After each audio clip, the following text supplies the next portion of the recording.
एक 8 lane highway project के उद्घाटन के दौरान जब जमीन खोदी जा रही थी तब मिट्टी के नीचे से एक कंकाल निकलता है, लेकिन उस कंकाल के हाथ नहीं थे। बाद में जब और खुदाई की गई तो हाथ भी मिल गया, लेकिन असली परेशानी तब शुरू हुई जब डीएनए टेस्ट की रिपोर्ट आई। रिपोर्ट से पता चला कि कंकाल किसी और लड़की का है और कटा हुआ हाथ किसी दूसरी लड़की का। अब सवाल ये था कि इस सुनसान जगह पर जहां दूर दूर तक कोई जानवर भी नहीं आता था, वहां दो दो लड़कियों की लाशें कहां से आई? उन्हें किस बेदर्दी का शिकार होना पड़ा था? क्या है सारा मांजरा? चलिए जानते हैं आज की कहानी में। शुरुआत में दिखता है कि चेन्नई से मदुराई रोड पर 8 लेन हाईवे बनने को लेकर काफी दिनों से सेंट्रल गवर्नमेंट और स्टेट गवर्नमेंट के बीच बहस चल रही थी। स्टेट गवर्नमेंट इसका विरोध कर रही थी क्योंकि इस हाईवे से खेती की जमीन को नुकसान पहुंच रहा था। तो वहीं सेंट्रल गवर्नमेंट का ये कहना था कि अगर रास्ता ही नहीं होगा तो बिजनेस और आवाजाही कैसे होगी। आखिरकार सेंट्रल गवर्नमेंट को हाईवे बनाने की इजाजत मिल जाती है। सेंट्रल मिनिस्टर मान सिंह खुद हाईवे प्रोजेक्ट का उद्घाटन करने आते हैं। मंत्री के आने पर मीडिया से लेकर आम जनता तक भारी भीड़ जमा थी।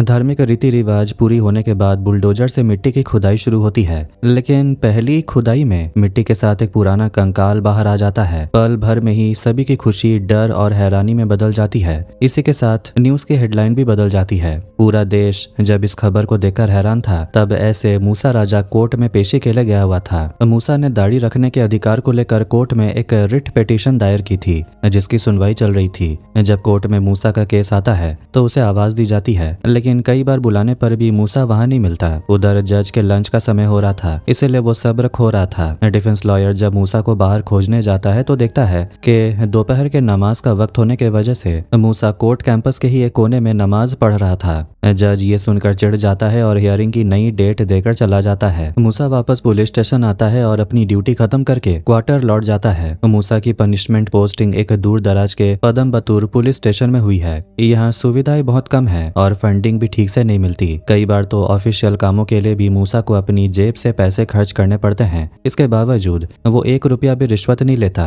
रात में वो क्वार्टर में कांस्टेबल के साथ खाना बना रहा होता है। यहाँ सब लोग काफी फ्रेंडली हैं, खासकर कांस्टेबल मोहन कुमार। वो तो मूसा के हाथ के खाने की तारीफ करते नहीं थकता। वो तारीफ करते हुए कहता है कि सर की वाइफ बहुत लकी है। मूसा अफसोस जताते हुए कहता है कि उनकी शादी के 8 साल हो चुके हैं और ऊपर वाले की कृपा से पहली बार उनकी पत्नी प्रेग्नेंट हुई है। अभी वो 3 महीने की प्रेग्नेंट है। इस हालत में पत्नी उसके साथ रहना चाहती है, लेकिन उसे अपनी पत्नी को रखने के लिए किराए का मकान तक नहीं मिल रहा। एक तो पुलिस वालों को कोई घर किराए पर देना नहीं चाहता, ऊपर से वो मुसलमान है, इसलिए चाहकर भी वो अपनी पत्नी को अपने पास ला नहीं पा रहा। इसके बाद वो लोग हाईवे प्रोजेक्ट वाली जगह पर मिले कंकाल के बारे में बात करने लगते हैं। लाश ऐसी जगह मिली है जहाँ से गोवा से कन्याकुमारी के लिए हजारों ट्रक्स गुजरते हैं। वो जगह एकदम सुनसान है और आसपास कोई आबादी नहीं है, इसलिए आते जाते वक्त किसने लाश वहां फेंकी ये पता लगाना लगभग नामुमकिन है। मूसा का मानना है कि ये केस कभी सॉल्व हो नहीं पाएगा। उसके मुताबिक ऐसे केस को सुलझाना भूसे के ढेर में सुई ढूंढने जैसा है। इससे तो अच्छा है कि वो पनिशमेंट पोस्टिंग लेकर ब्राह्मणबाड़िया चला जाए, लेकिन किस्मत को कुछ और ही मंजूर था। अगले दिन एसपी रातिका पुलिस स्टेशन आती है और मूसा को इस केस की छानबीन की जिम्मेदारी लेने को बोलती है। मूसा अपनी किस्मत पर ही मन ही मन हंस पड़ता है। वो एसपी से कहता है कि वैसे ही वो यहाँ पनिशमेंट पोस्टिंग पर है और अगर किसी वजह से वो यहाँ उलझा हुआ केस सॉल्व नहीं कर पाया या कोई गलती हो गई तो उसकी नौकरी पर बात आ जाएगी। एसपी उसे भरोसा देती है कि मूसा के पुराने ट्रैक रिकॉर्ड को देखकर ही उसे ये केस दिया जा रहा है, इसलिए अगर कोई समस्या आती भी है तो एसपी उसे संभाल लेगी। तब जाकर मूसा तैयार होता है। केस की छानबीन में मदद के लिए वो कन्याकुमारी पुलिस स्टेशन से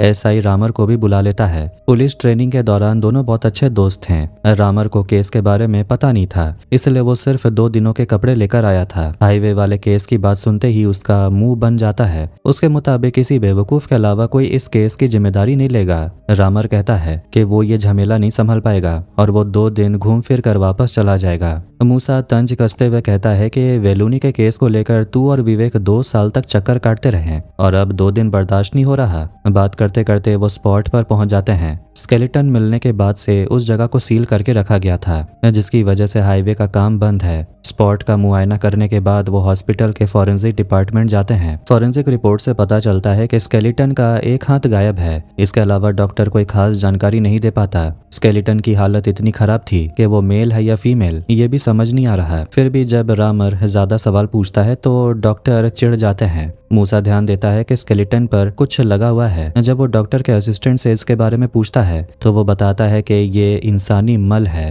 कांस्टेबल मोहन बोल पड़ता है क्या स्केलेटन भी एसपी बाथरूम करता है, लेकिन ये छोटी सी बात मूसा को सोचने पर मजबूर कर देती है। जमीन के कई फीट नीचे इंसानी मल कैसे आया, ये एक जरूरी पॉइंट था। इसलिए वो म्यूनिसिपैलिटी ऑफिस जाते हैं। वहाँ मैप चेक करने पर पता चलता है कि उस जगह से कोई ड्रेनेज पाइप नहीं गुजरी है, इसलिए पाइप से मल निकलकर स्केलेटन पर लगने का तो कोई सवाल ही नहीं उठता।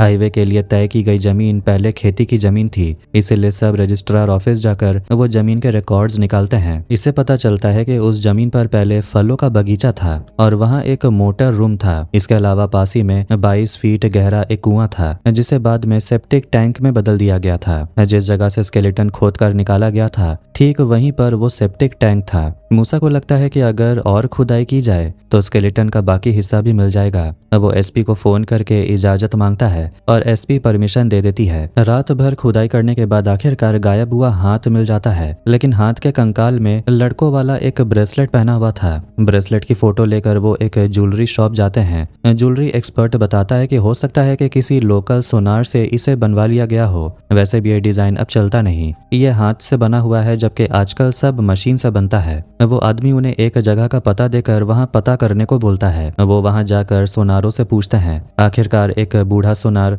ब्रेसलेट पर लिखे SSJ को देखकर पहचान जाता है कि ये उसी का बनाया हुआ है। उसने ये SSJ सिल्वर ज्वेलरी के लिए बनाया था। अब वो SSJ ज्वेलरी शॉप जाते हैं, लेकिन दुकान 1.5 साल से बंद थी। वो दुकान के मालिक का एड्रेस निकालकर उसके पास पहुंचते हैं। दुकान का मालिक बताता है कि 1.5 साल पहले उसके दुकान में चोरी हुई थी, जिसके बाद से बिजनेस ठप हो गया। जब मूसा उसे ब्रेसलेट की फोटो दिखाता है तो वो उसे पहचान लेता है। वो बताता है कि ये ब्रेसलेट बिका नहीं था, बल्कि अवन्यापुरम के सांडों की लड़ाई में स्पॉन्सर गिफ्ट के तौर पर दिया गया था। मूसा और उसकी टीम वापस आकर उस खेल का वीडियो निकालकर देखती है। खेल जीतने वाले करण, वलालामू, मणि समेत कुछ लोगों को ये ब्रेसलेट दिया गया था। मूसा अंदाजा लगाता है कि लाश शायद इन्हीं में से किसी एक की होगी। रात में मूसा और रामर एसपी राधिका के घर जाते हैं। मूसा बताता है कि उस खेल में कुल 14 प्लेयर्स को ब्रेसलेट मिला था और उनके पास उन सभी प्लेयर्स की डिटेल्स हैं। उनसे पूछताछ करने और डीएनए सैंपल कलेक्ट करने के लिए ऑफिशियल परमिशन लेटर पर एसपी के साइन चाहिए। इसी बीच अंदर से राधिका के पति की आवाज आती है। कुछ सेकंड्स की देर होते ही वो लगातार चिल्लाने लगता है, इसलिए राधिका अंदर जाकर अपने पति के साथ बहस करने लगती है। इसके बाद राधिका बाहर आकर कागजों पर साइन कर देती है। इतने में फिर से उसके पति की कड़क आवाज में पुकार आती है। बाहर निकलते ही रामर मूसा से कहता है, इतनी बड़ी ऑफिसर है फिर भी फैमिली की हालत देखी।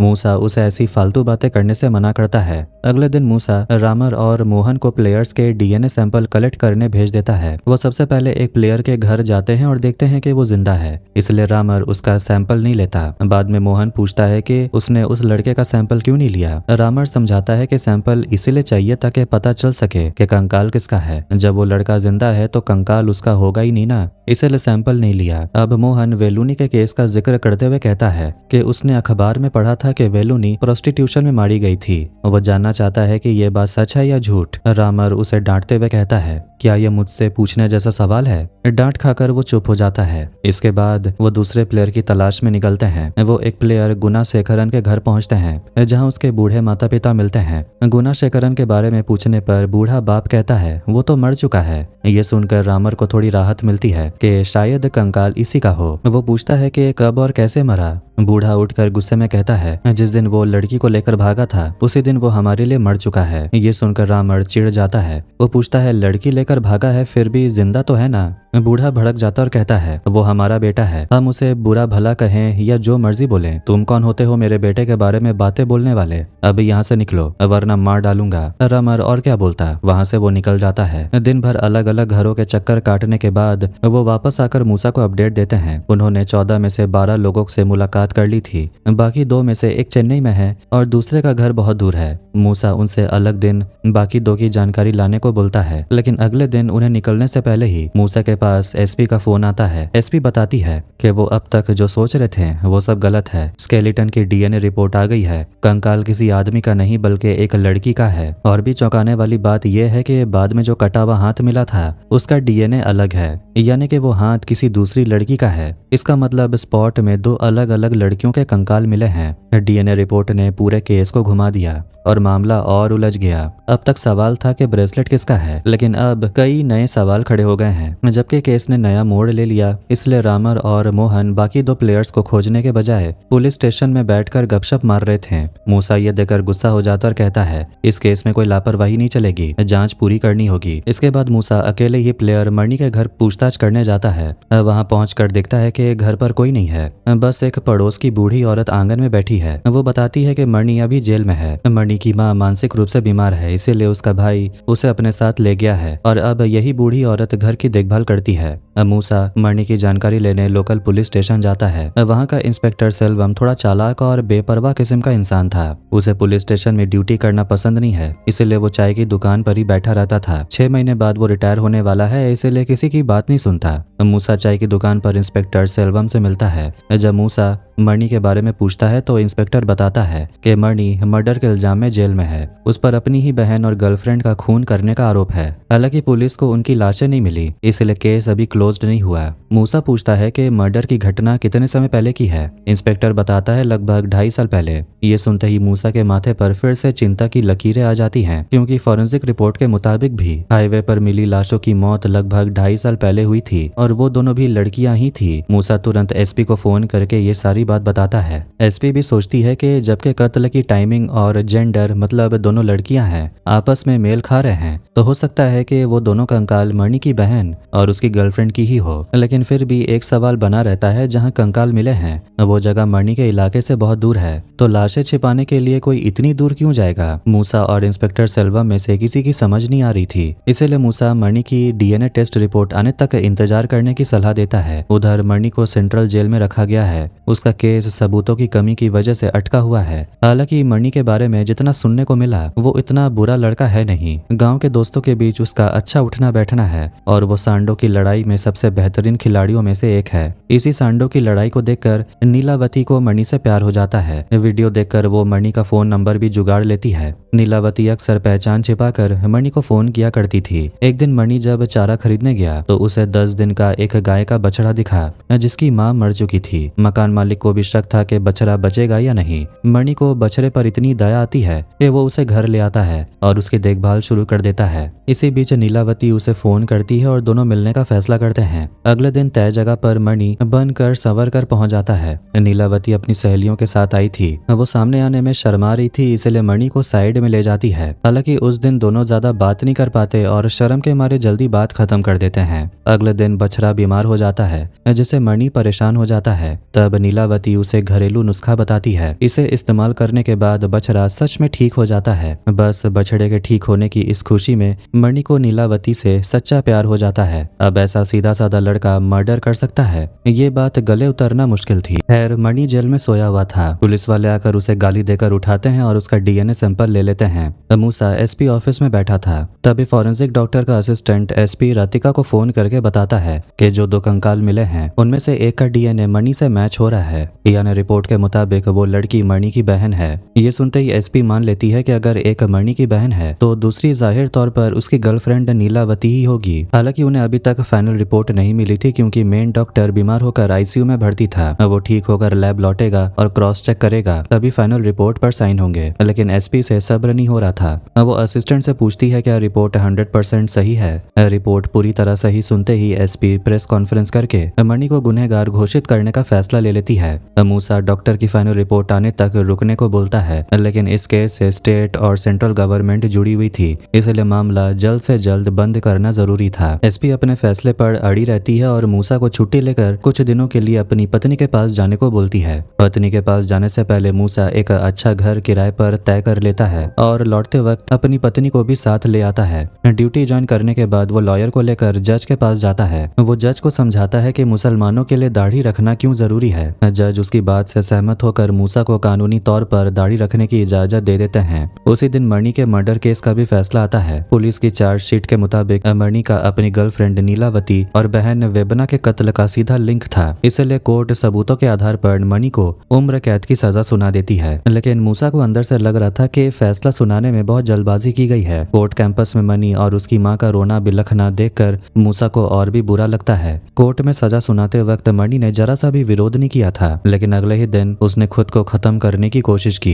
ये खबर मिलते ही मूसा का शक और गहरा हो जाता है कि उनसे कुछ बहुत बड़ी गलती हुई है। किस्मत से मणि मरता नहीं, उसे सही समय पर बचाकर इमरजेंसी में ले जाया जाता है। मूसा अपने गिल्ट को भूल नहीं पा रहा था, इसीलिए वो मणि के केस के एक विटनेस को बुलाता है। गवाह के मुताबिक उसने मणि को हाईवे वाली जगह पर देखा था। मूसा जब उसे कड़ाई से पूछताछ करता है तो वो आदमी मान लेता है कि उसे पक्का यकीन नहीं है कि उसने मणि को ही देखा था। उसने बताया कि जवान लड़के वहां आकर उसे 10-20 रुपए देकर बैठते थे और शराब पीते थे। उनमें मणि था या नहीं उसे नहीं पता। उसने यही बयान इंस्पेक्टर सेल्वम को भी दिया था। तब इंस्पेक्टर ने उसे डरा धमका कर मणि के खिलाफ गवाही देने के लिए कहा। गवाही की बात सुनकर मूसा समझ जाता है कि उसका अंदाजा बिल्कुल सही था। इस केस की शुरुआत में ही बहुत बड़ी गड़बड़ी हुई है। मूसा दोबारा इंस्पेक्टर सेल्वम के पास जाता है और इस बारे में सवाल पूछता है। इंस्पेक्टर को अपने किए पर कोई पछतावा नहीं था। उसका मानना था कि मणि ही गुनहगार है, इसलिए अगर 1-2 झूठी गवाहियां दिलवा भी दी तो इसमें कोई बुराई नहीं है। इंस्पेक्टर की बातों से साफ हो जाता है कि मणि ने कत्ल किया है, इसका कोई मजबूत सबूत है ही नहीं। फिर इंस्पेक्टर उसे मणि के जेल जाने की पूरी कहानी सुनाता है। वो कहता है कि मणि और नीलावती के बीच प्यार था। मणि नीलावती को अपने प्यार के जाल में फंसाकर अपने साथ भगा ले गया था।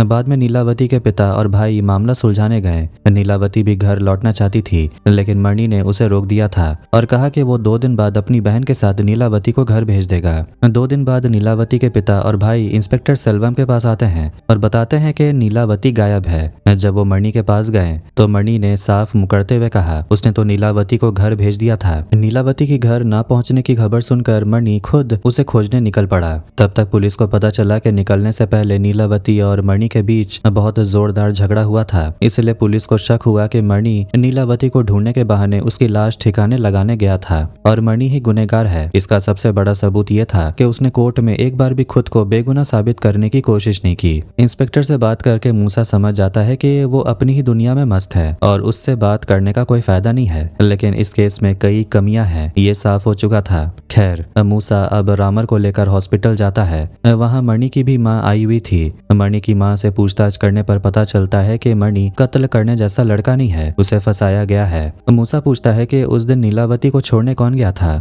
मणि की मां बताती है कि उसकी बेटी वेनबा और नीलावती दोनों एक साथ निकली थी। हालांकि मणि ने कहा था कि वो उन्हें छोड़कर आएगा, लेकिन मणि के लौटने से पहले ही वो निकल गई। उस वक्त मणि घर पे नहीं था, शायद किसी दोस्त के पास गया था, लेकिन किस दोस्त के पास ये तो नहीं पता। मूसा उसकी मां से मणि के 2 सबसे करीबी दोस्त प्रभा और सुंदर हसन के नाम पता कर लेता है। इसके बाद जब दोनों को बुलावा भेजा जाता है तो प्रभा पुलिस स्टेशन पहुंचता है। प्रभा वैसे ही बहुत घबराया हुआ था, तो मूसा उसे थोड़ा और डरा देता है। प्रभा पहले मणि का सबसे पक्का दोस्त था, लेकिन बाद में दोनों के बीच झगड़ा हो गया था, इसीलिए मूसा और रामर उससे वजह जानना चाहते हैं। प्रभा बताता है एक बार जब मणि नीलावती से ब्रेकअप करना चाहता था तो नीलावती ने अपना हाथ काटा हुआ फोटो भेजकर उसे ब्लैकमेल किया था। ठीक वैसे ही फोटो प्रभा की गर्लफ्रेंड ने भी प्रभा को भेजा था, इसलिए मणि को शक हुआ कि कहीं एक ही लड़की दोनों को बेवकूफ तो नहीं बना रही। इसलिए वो दोनों और उनका तीसरा दोस्त सुंदर हसन नीलावती का सामना करने पहुंचे। गांव में मेला चल रहा था जहां नीलावती उनसे मिली। प्रभा ने नीलावती को देखकर राहत की सांस ली कि ये उसकी गर्लफ्रेंड नहीं है। इससे मणि भी बेफिक्र हो गया। बाद में मणि और नीलावती का रिश्ता और मजबूत हो गया। उधर प्रभा और उसकी गर्लफ्रेंड का रिश्ता भी काफी आगे बढ़ रहा था। चारों साथ में खूब घूमते फिरते थे और उनकी जिंदगी काफी अच्छी चल रही थी। इसी बीच प्रभा के एक दूसरे दोस्त ने मणि को फोन करके बताया कि प्रभा जिस लड़की के चक्कर में पड़ा है उसका कैरेक्टर ठीक नहीं है, इसलिए मणि प्रभा को समझाकर उस लड़की से दूर रखे। जब मणि ने यह बात प्रभा को बताई तो प्रभा ने इस बात को अच्छे से नहीं लिया। अपनी गर्लफ्रेंड के बारे में बुरा भला सुनकर प्रभा भड़क गया और दोनों के बीच बहस शुरू हो गई। बात हाथापाई तक पहुंच गई और उनकी दोस्ती भी वहीं खत्म हो गई। सब सुनने के बाद मूसा पूछता है, तुम्हें क्या लगता है, क्या मणि मर्डर कर सकता है? प्रभा पक्के तौर पर कुछ कह नहीं पाता। जब मूसा उनके दूसरे दोस्त सुंदर हसन के बारे में पूछता है तो प्रभा बताता है कि वो चेन्नई में है। 1 साल पहले उसकी माँ ने बताया था कि सुंदर हसन की चेन्नई में नौकरी लग गई है, लेकिन वहां जाने के बाद से उनसे कोई कांटेक्ट नहीं हुआ। मूसा सुंदर हसन से कांटेक्ट करके उसे भी मिलने के लिए बोलता है। अगले दिन मूसा जेल में मणि से मिलने जाता है। वो मणि से कहता है कि अगर तुम बेगुनाह हो तो तुमने कोर्ट में ये बात कही क्यों नहीं? मणि इस बार भी बिना कुछ बोले जाने लगता है, लेकिन मूसा उसे पीछे से आवाज देता है। तभी मणि कहता है कि कोर्ट में अपनी सफाई देकर क्या फायदा होता? क्या मेरी बहन और नीलावती मौत के मुंह से वापस लौट आती? मूसा के पास उसकी बात का कोई जवाब नहीं था, लेकिन मणि से बात करके उसका दिल कह रहा था कि वो बेगुनाह है। मूसा ने सोचा था कि वो अगले दिन एसपी से इस बारे में बात करेगा, लेकिन अगली सुबह एक और नई मुसीबत खड़ी हो गई। फॉरेंसिक की फाइनल रिपोर्ट आ जाती है और पता चलता है कि कंकाल के साथ तीसरे किसी इंसान का डीएनए भी मिला हुआ है। इस रिपोर्ट ने पूरे केस को एक बार फिर घुमा दिया था। तीसरा डीएनए मिलने का मतलब था कि अब ये दावे से नहीं कहा जा सकता कि मणि ही कातिल है। हो सकता है कि उस तीसरे डीएनए वाले शख्स ने ही दोनों का मर्डर किया हो, लेकिन एसपी तो राजनीतिक और ऊपर से ऑफिसर्स के दबाव में आकर पहले ही प्रेस कॉन्फ्रेंस करके असिस्टेंट की जल्दबाजी वाली रिपोर्ट के आधार पर फैसला सुना चुकी थी। अब एसपी अपनी ही इस बहुत बड़ी गलती पर अपना सिर पकड़कर रोने लगती है। इस मौके का फायदा उठाकर मूसा कह देता है कि उनकी एक गलती की वजह से एक बेगुनाह इंसान सजा काट रहा है, इसलिए केस को रीओपन करना चाहिए। एसपी कहती है शायद ये मुमकिन नहीं होगा, वो खुद भी चाहे तो ऊपर से ऑफिसर्स के दबाव के चलते ऐसा नहीं कर पाएगी। मूसा कहता है कि केस रीओपन होने पर आपके खिलाफ जांच बैठ सकती है और ये बहुत बड़ा मुद्दा बन जाएगा, इसलिए इस केस में चाहे जितनी भी मुश्किलें आए उन सब की जिम्मेदारी मैं अकेले अपने सिर लूंगा, इसमें आपका कोई नुकसान नहीं होगा। ये सुनकर एसपी चिढ़कर कहती है तुम अकेले ही ईमानदार पुलिस ऑफिसर नहीं हो, यहाँ सबसे ज्यादा जिम्मेदार मैं हूँ, क्योंकि तुम्हारे मना करने के बावजूद मैंने प्रेस रिलीज निकाली थी। अब जो भी हुआ सो हुआ, तुम केस रीओपन करो, बाकी जो होगा मैं संभाल लूंगी। इसके बाद एसपी मूसा को अपने वकील पति से मिलाने घर ले जाती है। एसपी राधिका के पति का नाम सुकुमारन है। हालांकि राधिका और सुकुमारन के बीच ईगो को लेकर कुछ अनबन चल रही थी। दोनों ने लव मैरिज की थी और साथ में आईपीएस की परीक्षा भी दी थी, लेकिन राधिका पास हो गई और सुकुमारन नहीं हो पाया, जिससे उसके ईगो को ठेस पहुंची थी। खैर, जब राधिका मदद मांगने आती है तो सुकुमारन ताना मारते हुए कहता है एसपी होकर तुम मुझसे मदद मांगने आई हो, मैं तो सोच भी नहीं सकता। राधिका उसकी बात को टालते हुए मूसा का परिचय करवाती है और दोनों को बात करने के लिए छोड़कर खुद आईजी ऑफिस चली जाती है। राधिका जैसे ही आईजी से केस रीओपन करने की बात कहती है, आईजी गुस्से में आग बबूला हो जाता है और बिना कोई आगे बात किए राधिका को ऑफिस से बाहर निकाल देता है। उधर मूसा तब तक सुकुमारन को केस रीओपन करने की वजह समझा देता है। सुकुमारन सलाह देता है कि केस रीओपन ना किया जाए, क्योंकि जांच की जिम्मेदारी मूसा और राधिका पर ही थी, जिससे उनके करियर पर बुरा असर पड़ सकता है। मूसा फिर भी कहता है कि वो दोनों कोई भी रिस्क लेने को तैयार हैं, जबकि वो फैसला कर चुके थे, इसलिए सुकुमारन और मना नहीं करता, लेकिन वो एक शर्त रखता है, उसे यकीन दिलाना होगा कि मणि बेगुनाह है, वरना वो इस केस में कोई मदद नहीं करेगा। मूसा शर्त मानकर बाहर निकल ही रहा होता है कि तभी राधिका लौट आती है। मूसा उसे अपनी बातचीत के बारे में बताता है और कहता है कि वो सुकुमारन को मणि से मिलवाने ले जाएगा, ताकि उसे खुद एहसास हो जाए कि मणि बेगुनाह है। अब दिक्कत ये थी कि आईजी साहब केस रीओपन करने को राजी नहीं थे। तब मूसा एक आइडिया देता है, वो डीएनए टेस्ट की रिपोर्ट मीडिया में लीक कर देंगे। जब बात बाहर फैलेगी और सरकार और प्रशासन पर दबाव पड़ेगा तो आईजी मजबूरी में केस रीओपन करने की इजाजत दे देंगे। राधिका को यह आइडिया पसंद आता है, लेकिन वो सतर्क करती है कि इसमें उसका नाम सामने नहीं आना चाहिए। मूसा इस काम की जिम्मेदारी रामर को सौंपता है। रामर बातूनी किस्म का इंसान था, जो बातों ही बातों में लोगों से घुल मिल जाता था। वो एक इन्फ्लुएंसर से मिलता है और उसका बहुत बड़ा फैन होने का नाटक करके चाय पर चर्चा जमाता है, फिर चालाकी से डीएनए रिपोर्ट उसे दे देता है। दूसरी तरफ मूसा सुकुमारन को लेकर जेल में मणि से मिलने जाता है। मूसा मणि को समझाता है कि तुम यहाँ जेल में बंद हो, जबकि तुम्हारी बहन और गर्लफ्रेंड का कातिल बाहर खुलेआम घूम रहा है, इसलिए असली कातिल को सजा मिलनी चाहिए। मणि अब कबूल करता है कि उसने मर्डर नहीं किया, लेकिन कत्ल किसने किया इसका उसे कोई अंदाजा नहीं है। मूसा पूछता है कि उसने कोर्ट में अपना मुंह क्यों नहीं खोला। मणि कहता है कि अपनी बहन और नीलावती की मौत की खबर सुनते ही वो अंदर से मर चुका था। उसे आज भी पछतावा है कि उसने उन दोनों को अकेले क्यों जाने दिया, उसे भी साथ जाना चाहिए था तो शायद वो जिंदा होती। मूसा उसे समझाता है कि उसकी माँ अभी भी जिंदा है, इसलिए उसे अपनी माँ के बारे में सोचना चाहिए। सुकुमारन भी मणि को समझाता है कि उसके बचने का अकेला रास्ता यही है कि केस रीओपन हो, इसलिए उसे सब कुछ सच सच बताना होगा। मणि सच बताना शुरू करता है। प्रभा से झगड़ा होने के बाद प्रभा ने मणि और नीलावती के रिश्ते की बात नीलावती की चचेरी बहन को बता दी थी। वहां से से ये बात नीलावती के भाई तक पहुंच गई। नीलावती के भाई ने मणि के दोस्त बेंजामिन को फोन किया जिसके साथ मणि बैठा हुआ था। नीलावती के भाई ने मणि को धमकी दी कि अगर वो उसकी बहन की जिंदगी से दूर नहीं हुआ तो वो उसे जान से मार देगा। हालांकि मणि ने इस बात को सीरियसली नहीं लिया, लेकिन इस वजह से नीलावती को अपने भाई और माँ के हाथों मार खानी पड़ी। उसका मोबाइल छीन कर उसे कमरे में बंद कर दिया गया।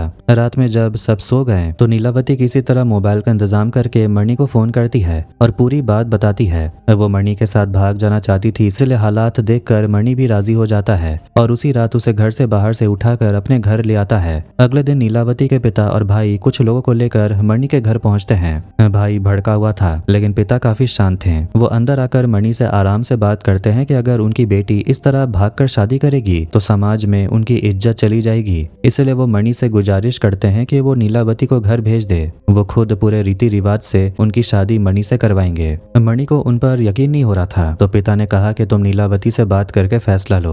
मणि ने अंदर जाकर नीलावती को बताया तो उसने कहा कि भाई मारपीट करता है लेकिन पापा ने कभी कुछ नहीं कहा, उन पर भरोसा किया जा सकता है। मणि की माँ ने भी यही कहा, इसलिए मणि 2 दिन बाद नीलावती को भेजने पर राजी हो गया। साथ ही वो अपनी बहन वेनबा को भी साथ भेजना चाहता था ताकि वो देख सके कि पिता सच बोल रहे हैं या नहीं। मणि खुद उन्हें घर तक छोड़ने वाला था लेकिन मणि के घर लौटने से पहले ही वो दोनों निकल गईं। मूसा पूछता है कि उस वक्त मणि कहाँ था। मणि बताता है कि वो नहर के किनारे अपने 2 दोस्तों टीपू और सुंदर हसन के साथ बातें कर रहा था। मणि की बातें सुनने के बाद सुकुमारन कहता है कि मणि के बोलने के तरीके से साफ लग रहा है कि वो झूठ नहीं बोल रहा और बेगुनाह है। इसलिए सुकुमारन इस केस के रीट्रायल के लिए अपील करने को तैयार हो जाता है, लेकिन उससे पहले वो केस को एक बार और स्टडी करना चाहता है। उधर मीडिया में डीएनए रिपोर्ट लीक होने के बाद मिनिस्टर खुद आईजी को केस रीओपन करने की सिफारिश करता है। आखिरकार आईजी बेमन से एसपी रतिका को केस रीओपन करने की फाइल सौंप देता है, लेकिन आईजी धमकी भरे लहजे में कहता है कि उसने मीडिया में न्यूज लीक करने वाले की जांच के आदेश दिए हैं और असली गुनहगार का पता चलते ही उसकी खैर नहीं। एसपी बिना घबराए पूरे आत्मविश्वास के साथ आईजी के ऑफिस से बाहर आती है और मूसा को फाइल थमा देती है। वो कहती है कि तुम्हारी बात पर भरोसा करके मैंने आईजी से दुश्मनी ले ली, इसीलिए इस केस को अच्छे से संभालना। अब आधिकारिक तौर पर जांच शुरू होती है। कंकाल के साथ मिले तीसरे डीएनए का पता लगाने की कोशिश की जाती है। इसके लिए मूसा और उसकी टीम मणि के दोस्तों की सस्पेक्ट लिस्ट बनाकर उनके डीएनए सैंपल लेना शुरू करती है, लेकिन मणि के दोस्त सुंदर हसन का अभी तक कोई आता पता नहीं था। इसलिए प्रभा से पता लेकर मूसा और मोहन सुंदर हसन के घर जाते हैं। सुंदर हसन की माँ बताती है कि वो चेन्नई में है। वो उससे कहकर सुंदर हसन को बुलाने और पुलिस स्टेशन में डीएनए सैंपल देने को बोलते हैं। मोहन उसकी माँ का फोन नंबर रख लेता है, लेकिन अगले दिन ना तो सुंदर हसन आता है और ना ही उसकी माँ। फोन करने पर भी कोई जवाब नहीं मिलता। मूसा खुद उनके घर जाता है तो देखता है कि ताला लटका हुआ है। एक पड़ोसी से पता चलता है कि वो घर छोड़कर चले गए। मूसा को शक होता है तो वो बस स्टैंड के सीसीटीवी फुटेज चेक करता है जहां सुंदर हसन और उसकी माँ दोनों दिख जाते हैं। लंबा पीछा करने के बाद आखिरकार उन्हें पकड़ लिया जाता है। पुलिस स्टेशन लाने पर सुंदर हसन की माँ रो रो कर कहती है कि जो किया उसने किया है, उसके बेटे को छोड़ दिया जाए। जब रामर सुंदर हसन पर मर्डर का इल्जाम लगाता है तो औरत बताती है कि मर्डर से उसके बेटे का कोई लेना देना नहीं है। असल बात ये थी कि सुंदर हसन मणि की बहन वेनबा को पसंद करता था। वेनबा के गायब होने के बाद से ही उसका मानसिक संतुलन बिगड़ गया था। चेन्नई में काफी इलाज के बाद वो धीरे धीरे ठीक हो रहा था। औरत को डर था कि अगर पुराने हादसों को दोबारा कुरेदा गया तो उसका बेटा फिर से बीमार हो जाएगा। इसी डर से वो उसे लेकर भाग रही थी। सब सुनने के बाद मूसा कोई बखेड़ा खड़ा नहीं करता, बस सुंदर हसन का डीएनए सैंपल ले लेता है। अब हालात ऐसे थे कि किसी को भी नजरअंदाज नहीं किया जा सकता, लेकिन सबसे बड़ी परेशानी ये थी कि सभी सस्पेक्ट्स की डीएनए रिपोर्ट नेगेटिव आती है। शक के आधार पर वो नीलावती के भाई नीला गंधन का डीएनए टेस्ट भी करवाते हैं, लेकिन वो रिपोर्ट भी नेगेटिव ही आती है। सुकुमारन मूसा से कहता है कि वो असली कातिल को पकड़ पाए या ना पकड़ पाए, कम से कम उसे ऐसे सबूत तो जुटाने ही होंगे जिससे मणि को बेगुनाह साबित किया जा सके। अगले दिन नीलावती के पिता पुलिस स्टेशन आकर मूसा से मिलते हैं। वो कहते हैं कि केस रीओपन होने की वजह से समाज में उनकी इज्जत नीलाम हो रही है और रोज मीडिया में उनके बारे में कुछ न कुछ लिखा जा रहा है। उनका बेटा डीएनए सैंपल नहीं देना चाहता था, फिर भी उन्होंने दबाव बनाकर उसे भेजा, लेकिन रिपोर्ट तो नेगेटिव ही आई। इसीलिए वो मूसा से हाथ जोड़कर गुजारिश करते हैं कि जल्द से इस केस को सॉल्व करें, वरना मीडिया की अफवाहें उनके लिए काफी मुसीबत खड़ी कर रही हैं। उनके जाने के बाद मूसा को थोड़ा अजीब लगता है। नीला गंधन की डीएनए रिपोर्ट नेगेटिव आई, ये बात इस आदमी को कैसे पता चली? ये तो बाहर किसी को पता ही नहीं था। इधर एक आदमी चाय की दुकान पर चाय पीने जाता है। दुकान के सामने एक कुत्ता बैठा था तो वो चाय के साथ एक बिस्किट भी खरीदता है, लेकिन वो बिस्किट कुत्ते को ना देकर सड़क के दूसरी तरफ फेंक देता है, जो एक छोटे से गड्ढे में जाकर गिरता है। कुत्ता बिस्किट के लिए वहां भागता है और वापस लौटते वक्त उसके मुंह में एक कटा हुआ हाथ होता है। उस कटे हुए हाथ के सुराग से लगभग 50 फीट दूर नहर के अंदर एक लड़की की लाश मिलती है। खबर सबसे पहले कन्याकुमारी पुलिस स्टेशन से एसआई विवेक के पास पहुंचती है। विवेक को मूसा वाले मणि केस की जानकारी थी, इसीलिए वो रामर को फोन करके मूसा को तिरुनेलवेली जाने को बोलता है कि ये लाश शायद हाईवे वाले केस से जुड़ी हो सकती है। मूसा तुरंत वहां के लिए निकल जाता है, क्योंकि विवेक कोई फालतू ऑफिसर नहीं था। अगर उसने सलाह दी है तो बात में दम जरूर होगा। मूसा पुलिस स्टेशन जाकर केस की पूरी डिटेल लेता है और मॉर्ग जाकर लाश भी देखता है। लाश कम से कम 2 हफ्ते पुरानी थी और उसका चेहरा किसी भारी पत्थर से कुचल दिया गया था। हालांकि लाश मिलने की जगह पर खून से सना कोई पत्थर नहीं मिला। लोकल ऑफिसर बताता है कि कपड़े अस्त व्यस्त हैं और बाकी जानकारी फॉरेंसिक रिपोर्ट आने पर ही मिलेगी। मूसा उस जगह का मुआयना करने जाता है जहां लाश मिली थी। वो कहता है कि लड़की के चेहरे की जो हालत थी उसे देखकर लगता है कि उस पर 20 से 30 किलो का पत्थर मारा गया है। इतना भारी पत्थर कोई दूर से उठाकर नहीं लाएगा, वो यहीं कहीं होगा। फिर से तलाश करने पर झाड़ियों में खून से सना पत्थर मिल जाता है। मूसा नई लाश की खोपड़ी का एक्सरे और नीलावती की खोपड़ी की फोटो लेकर एसपी रतिका के पास जाता है। दोनों के सिर पर एक ही जगह एक जैसा क्रैक था, यानी दोनों को एक ही तरीके से मारा गया। इतना ही नहीं, दोनों का पैटर्न भी सेम था। एक हाथ काट दिया गया था और लाश ठिकाने के लिए नाले या ड्रेनेज में फेंका गया। मूसा गुजारिश करता है कि अगर नए कत्ल वाले पत्थर के डीएनए से उनके पास मौजूद तीसरे डीएनए का मिलान हो जाए तो शायद कोई बड़ा सुराग मिल सकता है। हो सकता है कि दोनों केस का कातिल एक ही इंसान हो। लेकिन राधिका और सुकुमारन कहते हैं कि वो लाश उनके पुलिस स्टेशन के अंडर नहीं आती और अलग अलग केस होने की वजह से कोर्ट भी डीएनए टेस्ट की इजाजत नहीं देगा। फिर भी मूसा के समझाने पर राधिका कोई रास्ता निकालने की बात कहती है। नई लाश किसकी है ये अभी तक पता नहीं चला था, लेकिन एक अच्छी खबर ये थी कि लाश की हड्डी में एक मेटल प्लेट लगी हुई थी। शायद कभी हड्डी टूटी होगी और ऑपरेशन करते वक्त प्लेट लगाई गई होगी। मूसा उस प्लेट के सीरियल नंबर से हॉस्पिटल की जांच करता है तो पता चलता है वो प्लेट देवकी नाम की एक लड़की की है। वो एक छोटे हॉस्पिटल में नर्स थी और स्कूटी से आया जाया करती थी। देवकी के बारे में गांव में तरह तरह की बातें भी मशहूर थी कि उसका किसी से चक्कर चल रहा था। उधर सुकुमारन कोर्ट में डीएनए टेस्ट की अर्जी देता है, लेकिन कोर्ट उसे खारिज कर देता है। वो जज से भी मिलता है पर जज नियमों का हवाला देकर मना कर देता है कि इस केस में कोई सस्पेक्ट नहीं है। मूसा बहुत निराश होता है। उन्होंने अब तक मणि के केस में 600 घंटे से ज्यादा की सर्वेलेंस फुटेज देख ली थी और 60 लोगों से पूछताछ की थी, पर कोई सुराग नहीं मिला था। मूसा की लगन देखकर सुकुमारन दोबारा कोशिश करता है और आखिरकार कोर्ट से डीएनए टेस्ट की परमिशन ले आता है। जिस दिन इजाजत मिली उस दिन मूसा ने छुट्टी ली थी ताकि अपनी पत्नी के साथ वक्त बिता सके और घर के कामों में मदद कर सके। लेकिन एसपी का फोन आता है कि उसे 10 बजे कोर्ट पहुंचना है, ऑर्डर लेटर लेकर चेन्नई की लैब जाना है और खुद खड़े रहकर रिपोर्ट कलेक्ट करनी है। सुकुमारन ने सिर्फ मूसा के भरोसे पर परमिशन निकाली थी। अगर रिपोर्ट मैच नहीं हुई तो दोनों का करियर दांव पे लग जाएगा। मूसा रामर को लेकर चेन्नई लैब पहुंचता है। फॉरेंसिक डॉक्टर पत्थर के सैंपल का टेस्ट करते हैं और बताते हैं कि पत्थर से डीएनए मिल गया। अब वो मणि वाले केस के तीसरे इंसान के डीएनए से इसका मैच करेंगे, जिसमें 24 से 36 घंटे लगेंगे। ये 36 घंटे उनके लिए 36 साल के बराबर थे। मूसा और राधिका दोनों भयंकर टेंशन में थे। आखिरकार डॉक्टर बुलाते हैं और खुशखबरी देते हैं कि दोनों डीएनए 100% मैच कर गए हैं। इतना ही नहीं, फॉरेंसिक डिपार्टमेंट के सर्वर में जब उस डीएनए को चेक किया गया तो पता चला कि वही डीएनए 4 और मर्डर और 2 लूटपाट के केस से भी मैच हो रहा है, यानी कि ये किसी सीरियल किलर का काम था। मूसा और राधिका सभी विक्टिम्स की फाइलें बनाकर आईजी के पास जाते हैं, लेकिन आईजी उन्हें देखते ही भड़क जाता है। एक तो उन्होंने बंद हो चुके केस को रीओपन करवाया था और अब सीरियल किलर की कहानी गढ़ रहे हैं, लेकिन सबूतों के आगे उनकी एक न चली। आईजी सख्त हिदायत देता है कि ये खबर बाहर लीक नहीं होनी चाहिए, लेकिन कांस्टेबल मोहन वायरल होने के चक्कर में एक बेवकूफी कर बैठता है। वो एक वीडियो बनाकर सोशल मीडिया पर डाल देता है कि हाईवे केस के पीछे एक सीरियल किलर का हाथ है। खबर लीक होते ही हड़कंप मच जाता है। ऊपर से अधिकारी भड़क जाते हैं क्योंकि ये बात सिर्फ आईजी तक सीमित थी, डीजीपी या कमिश्नर तक को नहीं पता था। डीजीपी और कमिश्नर के प्रेशर बनाने पर आईजी मूसा और राधिका को तलब करता है। वहां कमिश्नर भी मौजूद था। आईजी दोनों को बुरी तरह डांटने लगता है। तभी कमिश्नर मूसा से सीरियल किलर वाला एंगल समझाने को बोलता है। मूसा पूरी क्रोनोलॉजी बताता है कि कैसे पुराना डीएनए नई लाश के पत्थर पत्थर से और अतीत के 6 दूसरे मामलों से मैच हुआ है। अलग अलग जिलों में कत्ल होने के वजह से आज तक इन्हें आपस में जोड़कर देखा ही नहीं गया था। कमिश्नर मूसा के दिमाग और काम से इतना इंप्रेस होता है कि सजा देने के बजाय इस बड़े केस की जांच के लिए स्पेशल टीम, अलग ऑफिस, सारे डेटा का एक्सेस और भारी फंड मंजूर कर देता है। पूरी टीम बनते ही जांच तेजी से शुरू होती है। सभी पीड़ितों के परिवार को बुलाकर जानकारी जुटाई जाती है, सीसीटीवी फुटेज और डाटा खंगाला जाता है, लेकिन कातिल का कोई अता पता नहीं मिलता।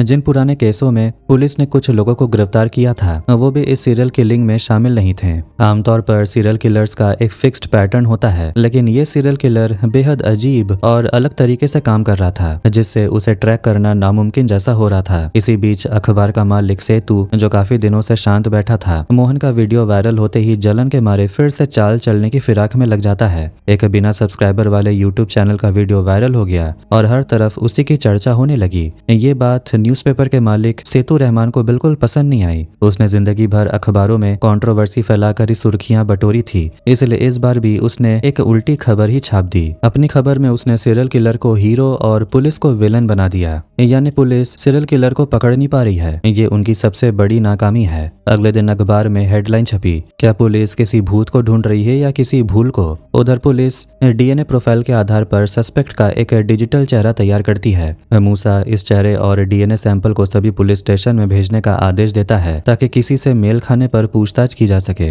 तभी एक स्टाफ सदस्य आकर मूसा से कहता है कि उसे लगता है ये खून किसी भूत प्रेत का काम है। वो मूसा को सीसीटीवी फुटेज दिखाता है। पीड़ितों में एक टीचर भी थी जिसकी लाश नोचियम नदी के किनारे मिली थी। स्टाफ ने नदी के पुल पर लगे 2 सीसीटीवी कैमरास की 3 दिन की फुटेज चेक की थी। एक कैमरा में टीचर जाती हुई दिखती है, लेकिन अगले कैमरे में वो गायब हो जाती है। फुटेज को स्लो मोशन में करने पर उसके पीछे एक काली छाया भागती हुई दिखती है। स्टाफ कहता है कि यह भूत का ही काम है। मूसा भड़क जाता है क्योंकि अभी थोड़ी देर पहले एक दूसरे स्टाफ ने कहा था कि उसका जान पहचान वाला एक ज्योतिषी चुटकी में कातिल को ढूंढ लेगा। मूसा समझ जाता है कि ये सब अखबार की हेडलाइन का असर है, इसलिए वो सबको ऐसी फालतू बातें सोचने से मना कर देता है। इसी बीच मूसा को एक खुशखबरी मिलती है, मणि को आखिरकार बेल मिल गई है। ड्यूटी खत्म करके घर लौटने पर मूसा को व्हाट्सएप पर खबर मिलती है कि ट्रिची की एक ईंट भट्टी में एक लाश मिली है जिसका डीएनए उनके सस्पेक्ट से मैच हो रहा है। मूसा अगले दिन ही ट्रिची जाकर लोकल इंस्पेक्टर से मिलता है। इंस्पेक्टर बताता है कि यह हाई प्रोफाइल मामला है। जिस ईंट भट्टी में लाश मिली वो एमएलए कलापति राजा की है। लाश को ईंट भट्टी के ईंधन में फेंक दिया गया था। कई घंटे जलने के बाद जब बचा कुचा मिला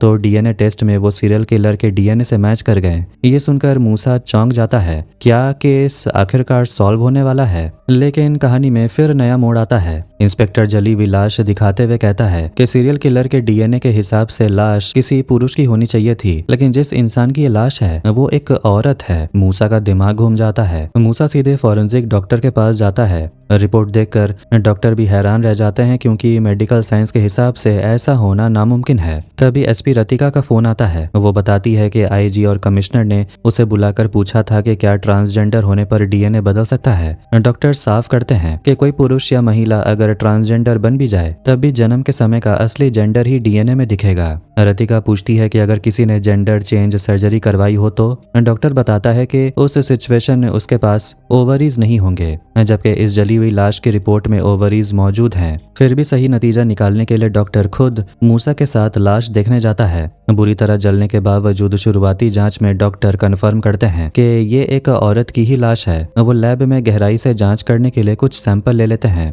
लैब में टेस्ट करने के बाद भी जब रिपोर्ट मैच हो जाती है तो डॉक्टर अपनी हार मान लेता है और कहता है कि उसके मेडिकल नॉलेज में इसका कोई जवाब ही नहीं है। मूसा कहता है, आप इतनी जल्दी हार कैसे मान सकते हैं? मेरी जगह आप होते तो मैं 1000 रास्ते आजमाता। ये आपकी फील्ड है, आपको ही राज खोलना होगा। डॉक्टर चिढ़कर कहते हैं कि वो भी एक इंसान है, भगवान नहीं, और इंसान से गलतियां हो सकती हैं। मूसा हार नहीं मानता। वो ठंडे पानी से मुंह धोने वॉशरूम जाता है और पूरी घटना को याद करने लगता है। तभी उसे डॉक्टर की एक बात याद आती है, हो सकता है कि ये कोई ह्यूमन एरर हो। इसी बात से मूसा के मन में एक नई उम्मीद जागती है। वो फॉरेंसिक टीम को लेकर फरमानो इंडिया प्राइवेट लिमिटेड कंपनी पहुंचता है, जहां डीएनए सैंपल कलेक्ट करने वाली किट बनाई जाती है। सीसीटीवी फुटेज चेक करने पर पता चलता है कि एक नया कर्मचारी बिना ग्लव्स पहने नंगे हाथों से सैंपल किट्स पैक कर रहा था। जब उस कर्मचारी का डीएनए टेस्ट किया गया तो उसका डीएनए ही कातिल के डीएनए से मैच कर गया। यानी असली मांजरा ये था कि उस कर्मचारी के नंगे हाथों से छूने की वजह से उसका डीएनए पहले से ही उन किट्स पर लग जाता था। इसलिए उन किट से जब भी किसी सैंपल का टेस्ट होता तो रिपोर्ट में उस कर्मचारी का ही डीएनए शो करता।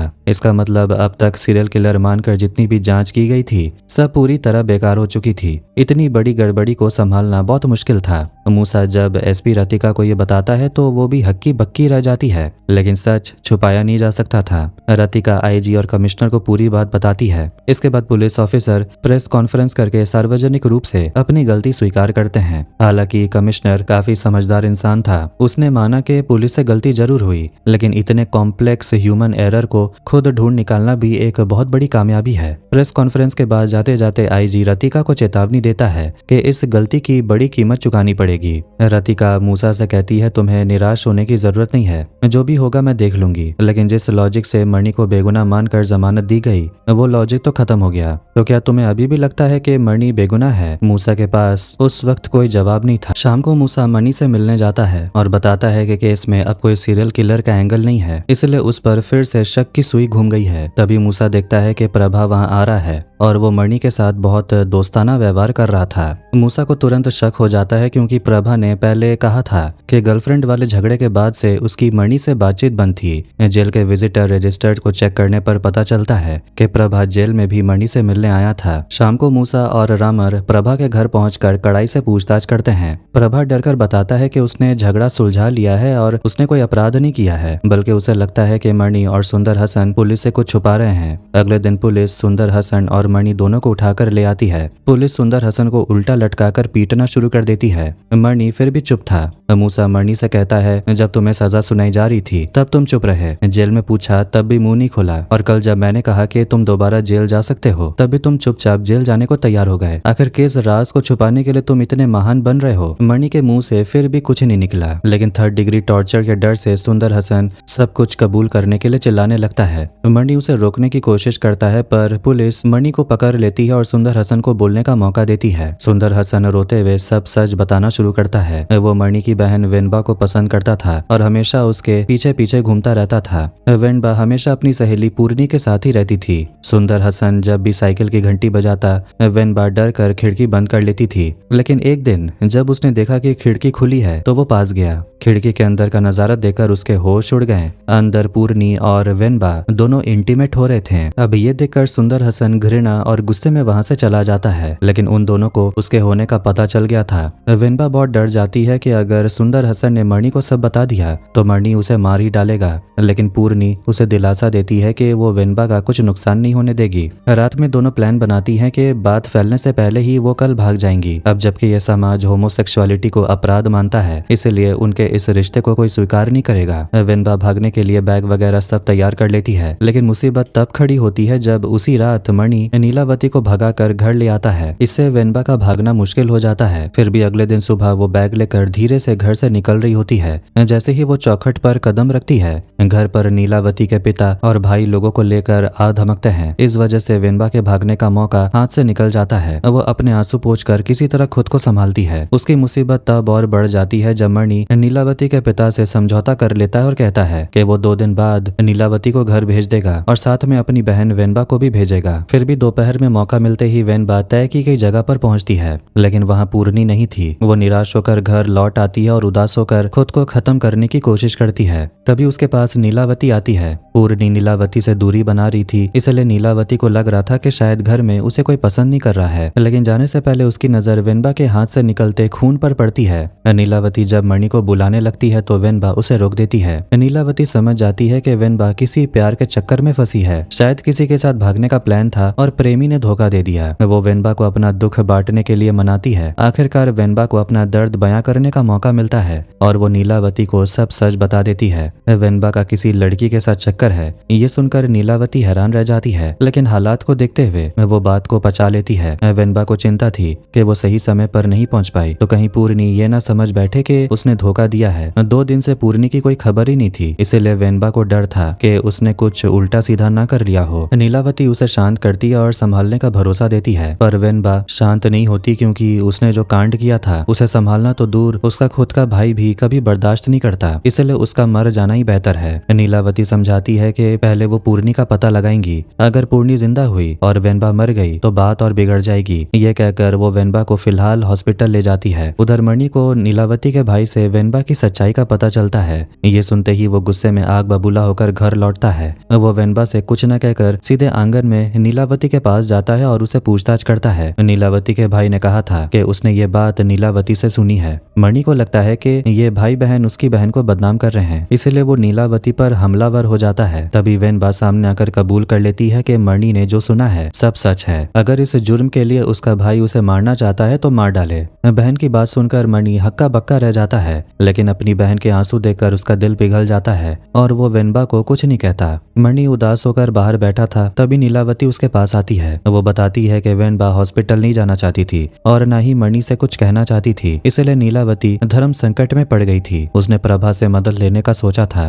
पर मणि और प्रभा का झगड़ा चल रहा था। सुंदर हसन के पास जाने से वेनबा ने मना कर दिया क्योंकि वो उसके पीछे घूमता रहता था। आखिरकार मजबूर होकर नीलावती ने अपने भाई से ये बात शेयर की, पर उसका भाई सीधे मणि के पास आकर तमाशा खड़ा कर देगा इसका उसे अंदाजा नहीं था। नीलावती मणि को समझा बुझाकर शांत करती है। इसके बाद मणि अपनी बहन के पास जाता है और सांडो की लड़ाई में जीता हुआ अपना ब्रेसलेट वेनबा को पहना देता है और कहता है कि वो सब कुछ ठीक कर देगा। वेनबा की बात मानकर मणि पूर्णी को ढूंढने निकलने वाला होता है। दूसरी तरफ आज नीलावती को भी अपने मायके जाना था। मणि कहता है कि जब तक वो वापस नहीं आए वो दोनों घर से ना निकले। नीलावती कहती है कि अगर वो घर नहीं गई तो उसका भाई गुस्से में आकर वेनबा की बात पूरे गांव में फैला देगा। मणि कहता है कि अगर उसने ऐसा किया तो वो उसे जान से मार देगा और ये कहकर निकल जाता है। घर से निकलकर मणि सीधे सुंदर हसन के पास जाता है। सुंदर हसन उसे देखते ही भागने लगता है, पर मणि पीछा करके उसे दबोच लेता है। सुंदर हसन के जरिए वो पूर्णी तक पहुंच जाता है। सुंदर हसन ने पूर्णी को एक कमरे में बंद कर रखा था और वो मणि के सामने ही पूर्णी को मारने की कोशिश करता है। मणि उसे थप्पड़ जड़कर शांत कराता है और पूर्णी को बचाकर उसके घर पहुंचा देता है। इसके बाद खुशखबरी देने मणि घर लौटता है, पर घर पर ना तो वेनबा थी और ना ही नीलावती। माँ से पता चलता है कि वो खुद ही निकल गई। मणि को लगता है कि वो शायद नीलावती के घर गई होंगी, लेकिन जब नीलावती का भाई और पिता घर आते हैं तो पता चलता है कि वो वहां पहुंची ही नहीं। मणि खुद उन्हें ढूंढने निकलता है, पर वो कहीं नहीं मिलती। मणि नहीं चाहता था कि उसकी बहन की बात बाहर फैले, इसीलिए वो चुपचाप सारा इल्जाम अपने सिर लेकर जेल चला जाता है। सुंदर हसन और मणि का बयान सुनने के बाद मूसा का शक नीलावती के भाई नीला गंधन पर जाता है, क्योंकि इनके अलावा अकेला वही इंसान था जिसे वेनबा का राज पता था और उसके पास कत्ल का मोटिव भी था। मूसा रामर और मोहन को लेकर नीला गंधन को उठा लाता है। नीला गंधन कबूल करता है कि वेनबा की बात सुनकर वो मणि को नीचा दिखाने गया था ताकि मणि और नीलावती का रिश्ता टूट जाए। उस दिन मणि और उसके बीच हाथापाई भी हुई थी, लेकिन उसने किसी का कत्ल ही नहीं किया। वो बेगुनाही की कसमें खाता है। पूछताछ के दौरान ही मूसा को खबर मिलती है कि उसकी पत्नी हॉस्पिटल में भर्ती है। मूसा तुरंत हॉस्पिटल भागता है जहाँ उसकी पत्नी एक प्यारी सी बेटी को जन्म देती है, लेकिन मूसा खुश नहीं हो पाता क्योंकि ये केस कांटे की तरह उसके दिल में चुभ रहा था।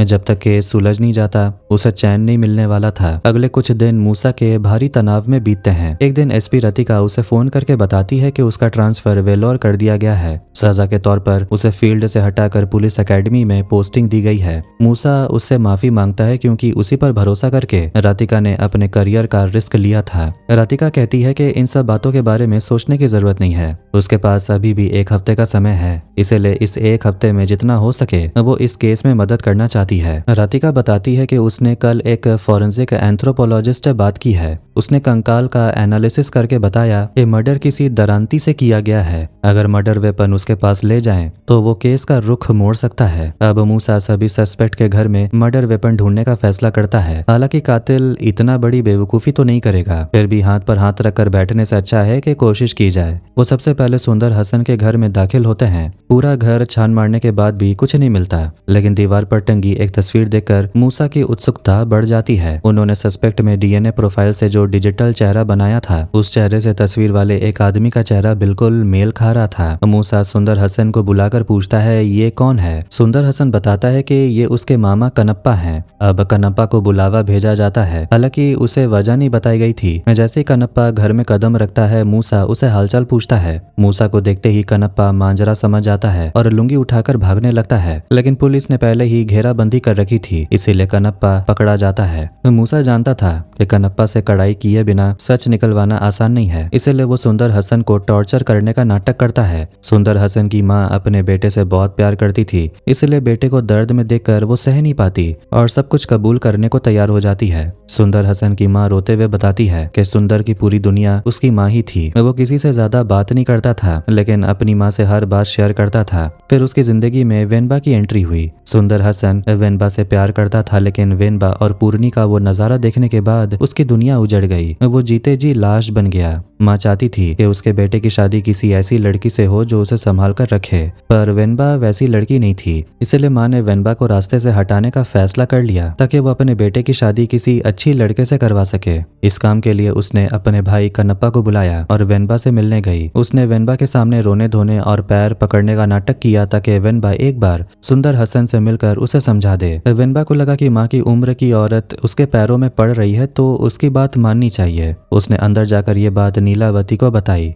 नीलावती ने मणि के आने तक रुकने को कहा, पर सुंदर हसन की माँ अड़ गई कि वेनबा को साथ लेकर ही जाएगी। इसलिए नीलावती भी वेनबा को अकेला न छोड़कर उसके साथ निकल पड़ी। सुंदर हसन की माँ पूर्णी को शक्ल से नहीं पहचानती थी, इसलिए वेनबा और नीलावती को एक साथ देखकर उसने सोच लिया कि यही दोनों कपल हैं और इन्हीं की वजह से उसके बेटे की यह हालत हुई है। उन दोनों से बदला लेने पर वो उतारू हो गई। वो उन्हें बहला फुसला कर एक गुप्त जगह ले गई और उन्हें बांध दिया। इसके बाद वो दोनों को कनप्पा की रखवाली में छोड़कर घर आ गई और जहरीले मशरूम पकाकर ले गई ताकि उन्हें खिलाकर मार सके। सुंदर हसन की माँ रोते रोते कहती है कि उसकी गलती के वजह से नीलावती मारी गई, जिसका उसे बहुत पछतावा है, लेकिन इस सब में सुंदर का कोई हाथ नहीं। यहाँ तक कि उसे इस बात की खबर भी नहीं थी। माँ के इस बयान के बाद रामर और बाकी पुलिस वाले मान लेते हैं कि सुंदर हसन की माँ ही असली कातिल है, क्योंकि वही उन्हें घर से ले गई थी और जहरीले मशरूम खिलाए थे। लेकिन सब लोग एक बहुत जरूरी पॉइंट भूल रहे थे, जिसे मूसा ने पकड़ लिया। मूसा सोचता है कि अगर उनकी मौत जहरीले मशरूम खाने से हुई तो उनके हाथ क्यों काटे गए? जहर से मारने पर हाथ काटने की तो कोई जरूरत नहीं थी, यानी यहाँ अभी भी कोई राज छुपा हुआ था। मूसा अंदर जाकर कनप्पा की बेदर्दी से पिटाई करता है। तब कनप्पा टूट जाता है और सारा सच उगल देता है। सुंदर हसन की माँ जब दोनों लड़कियों को कनप्पा के भरोसे छोड़कर गई थी तो उन्हें अकेला देखकर कनप्पा की नीयत खराब हो गई।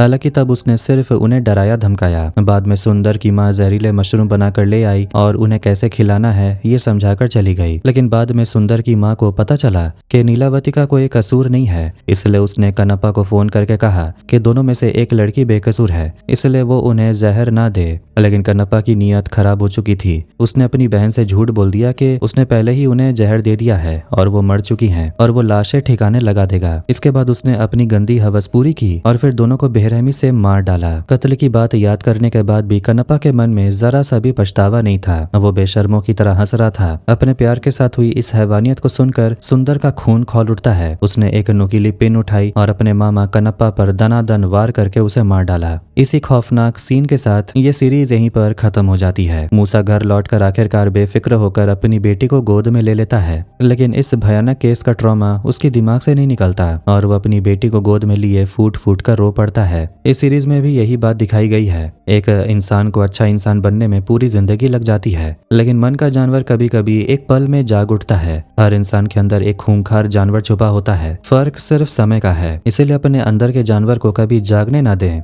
वरना उसके साथ आपका विनाश होना तय है। खैर, वीडियो को यहीं पर एंड करते हैं। तो कैसा लगा आज का स्टोरी कमेंट करके जरूर बताना। वीडियो अच्छा लगा तो वीडियो को लाइक कर दें, चैनल को भी सब्सक्राइब कर दें। मिलते हैं नेक्स्ट वीडियो में। Take care.